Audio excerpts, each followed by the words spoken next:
Welcome to this Automation World video podcast sponsored by Schneider Electric. Now, this podcast is focused on what you need to know about industrial cybersecurity issues today. I'm David Greenfield, Director of Content at Automation World, and joining me for this discussion is Sadi Kermani, Business Development Manager for Information Management Software as a Service at Schneider Electric.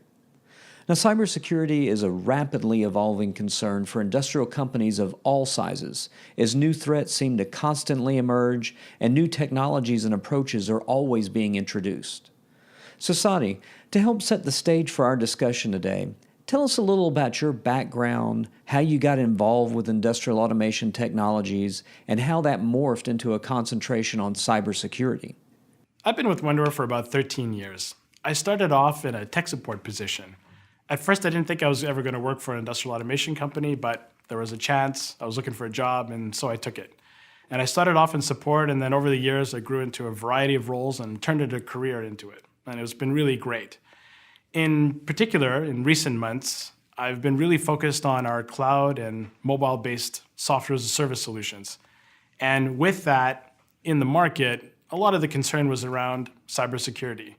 So I just took it upon myself to find out as much as I could about what would be the right thing to do and the right investments to make around cybersecurity so that both we and our customers would feel safe about going with a cloud-based solution. And that's essentially how I turned my interest into cybersecurity. With so many potential threats out there, which vary so much not just because of the technological threats, but the variance in industry types, the kinds of systems they use, and the wide-ranging potential for damage and losses, what are the top issues that you think industrial companies should focus on first? The top three things that come to mind when I think about cybersecurity are the security of the data itself. And the first thing you can do to solve that problem is to encrypt the data when transmitting it from your data sources to the cloud service provider's resources. The second thing that I can think of is to make sure that you are very careful with the privileges that you give to people that have access to the data. You should always be working on a concept of what's called least privilege. Least privilege simply means that everyone has a job to do, and everyone should have the rights and permissions to do that job in their role, but no more, so that they can never be in a position to take advantage of that kind of power and do something that you would not expect them to do. And then the third thing that I would say is cybersecurity, in order for it to work really end to end, you have to have a strong chain of trust, if you will.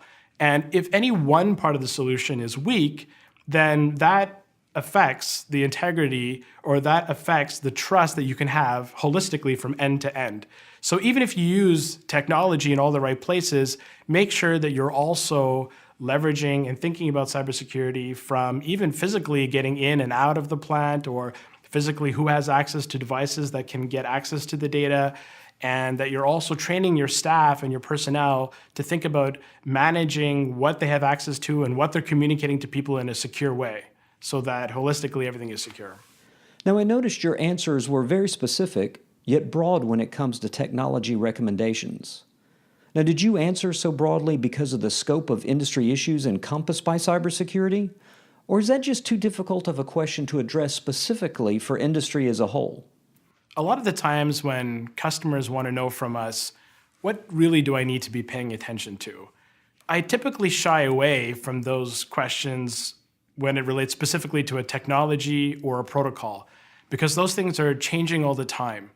I think really what matters is that people have to become now more aware and proactive about cybersecurity than they've ever had to be in the past. So I think really honestly, the thing to avoid is not giving cybersecurity priority or the proper attention.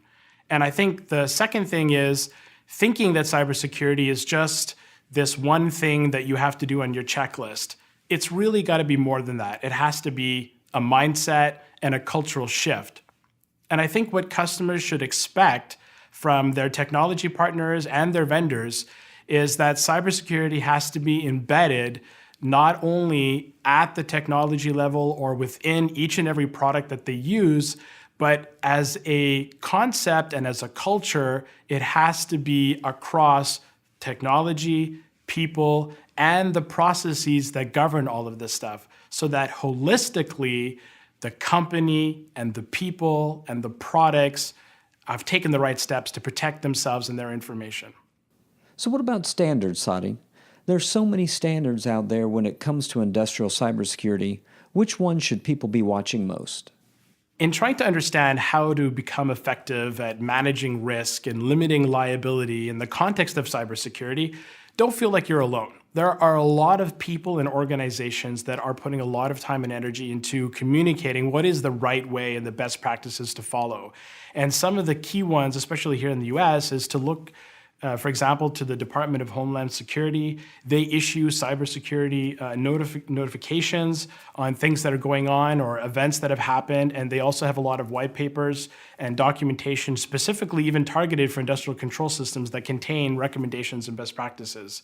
You can also look at ISA. ISA has been around for a long time, and they have an evolving standard which is specifically targeted around cybersecurity, and they also have a lot of resources that you can look into to understand what to do and what steps to take and what measures to implement to, again, manage your risk and limit your liability. And how about the Internet of Things? Do you see that changing the SCADA cybersecurity issues significantly? No matter what the technology of interest is of the day or whatever the trends are, cybersecurity is based on a few common principles I think that always need to be adhered to.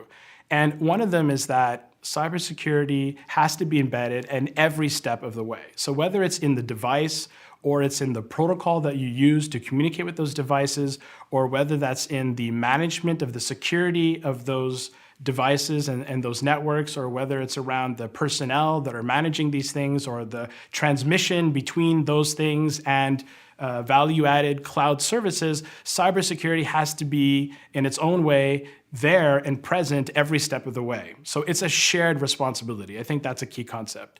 The other key concept that I would look to is making sure that whatever protocols or instrumentation or devices that you're using or technologies, really look to make sure that those things are easily understandable, that they're not proprietary, they're not black box, that they're based on open technologies that have been proven and validated and even scrutinized in the market, so that you always have the most benefit from anything having to go wrong. It can be immediately addressed by the millions of other people that are using it with you.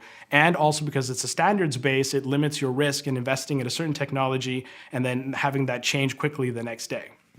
Now, given our discussion here today, how do you see HMI SCADA technologies changing over the next several years in light of these cybersecurity issues? In the coming months and the coming years, HMI SCADA systems will continue to evolve to be more interactive with us, the human beings that are interacting with that technology, but also start becoming interactive with other systems, so machine-to-machine interactions, and also be able to offer more value-added services, such as being able to not only understand or reflect what is currently going on, but what is about to happen, and to be able to proactively make recommendations based on its environment, of which it's context aware, to really drive better and more effective decision-making by the actual human beings. And in particular, around cybersecurity, I think the challenge is, especially from a cybersecurity professional standpoint, the challenge has always been how to balance the need for cybersecurity, but also without compromising on the simplicity or ease of use of whatever solution that you're trying to secure. Often those things are at odds with each other. And I think a lot of the efforts these days is how can we make cybersecurity just pervasive and transparently part of the experience without having to present itself as like a roadblock to the use of the thing that we're trying to secure. And I think soon, especially with the introduction or challenging ways of using ourselves, like our fingerprints or facial recognition or voice recognition, these are all just attempts at saying, how can I take something that is sort of naturally a part of us or our daily lives and just very easily use that to authenticate yourself so that the experience is fluid. So let's come full circle, Sadi. We started this discussion by talking about how you got into this industry and then got involved with SCADA cybersecurity. Now, considering the experience you've gained, what advice do you have for someone today that you wished you would have known when you started? I think the most important thing for somebody who's getting into this industry is don't get caught up on a particular technology or a particular programming language, because those things will always be changing. I think what really makes a difference is just stay focused on what the customer challenges are. That should be your guiding light of where to put all your time and energy. Develop a critical mind to really understand what's going on, and develop also a holistic point of view on things so that you're not limited by your particular role or a particular skill set. And you can really sort of appreciate what really needs to get done to achieve your job and also to ultimately help your customers.